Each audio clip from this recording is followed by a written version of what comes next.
When I first started experiencing PTSD symptoms years ago, before it was really on the forefront of anybody's mind or really even knew what it was, I just knew I wasn't sleeping. I knew I was having issues with other stuff that was going on.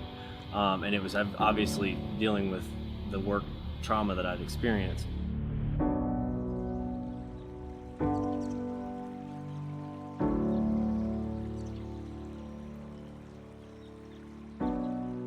As a very young deputy, I was a field trainer at the time. I was training a new recruit who was only on, like, I think his 10th day as a cop, and unfortunately we got a call. A disabled veteran was having a PTSD episode and was armed and was threatening to kill us so that we would harm him. Unfortunately, with that situation, he forced our hand and raised the gun and was going to fire at us. And obviously, at which time we had to use force against him. Even though I know in my mind we did everything we could and there was no other option, I still needed the closure from the therapy from it. So I began having flashbacks. I began, questioning, that, and it started to create a negative process of dealing with the stress that was at work. And unfortunately, without managing it and been able to manage it correctly and fix it, I had another incident where I was exposed to the riot during the unrest in the spring of last year with the distrust of law enforcement and the law enforcement uses of force, where I was on the front lines of for I think about 13-14 hours, Wow. which ended in a violent riot with them trying to harm us with large rocks and fireworks and bottles and all that kind of things. And understand it. And our regular uniforms with just a regular bulletproof vest. We had no riot gear. We had no anything. We were being exposed to tear gas. Oh my gosh. We were being exposed to all these things. And I think that coupled with already dealing symptomatically with these other symptoms, I think it was just a breaking point for me.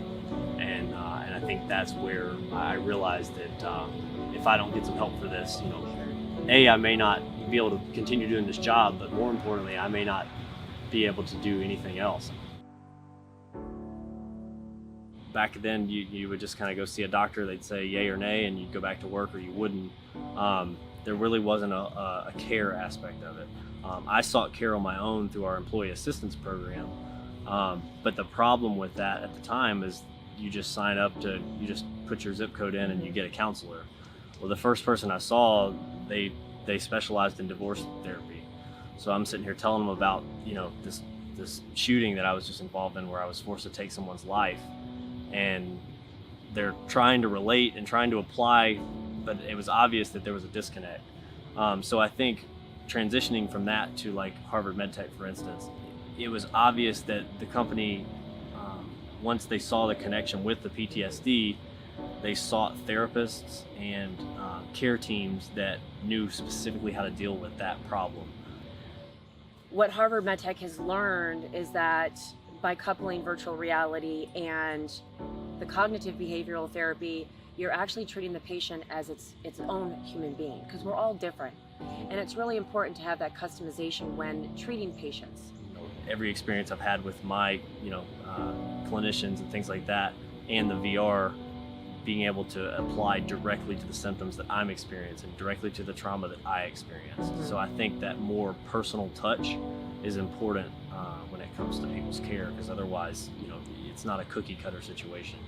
But the VR, if I had a situation or I began to have some symptoms, I could put it on for 5, 10, 15 minutes and get the benefit of the recovery and then take it off and it was gone. With the same point of I could, once I put that pill in me, it's over. There's no going backwards from that. Whereas the VR, if that hot call came out or something happened, it was like, you got to go right now, I took it off and I'm ready to go to work. Right. So what I'm hearing, I want to reiterate, so it helped you go to those exact places and not reenact, but bring up some of those sensations or those feelings that you had, and it helped you work through those feelings. Right, to be able to have something that's behind closed doors, it's at your house, it's at your leisure, and honestly, talking about cops, a lot of cops they're gadget people. We carry a bat belt, Sure. We have all our fun gadgets.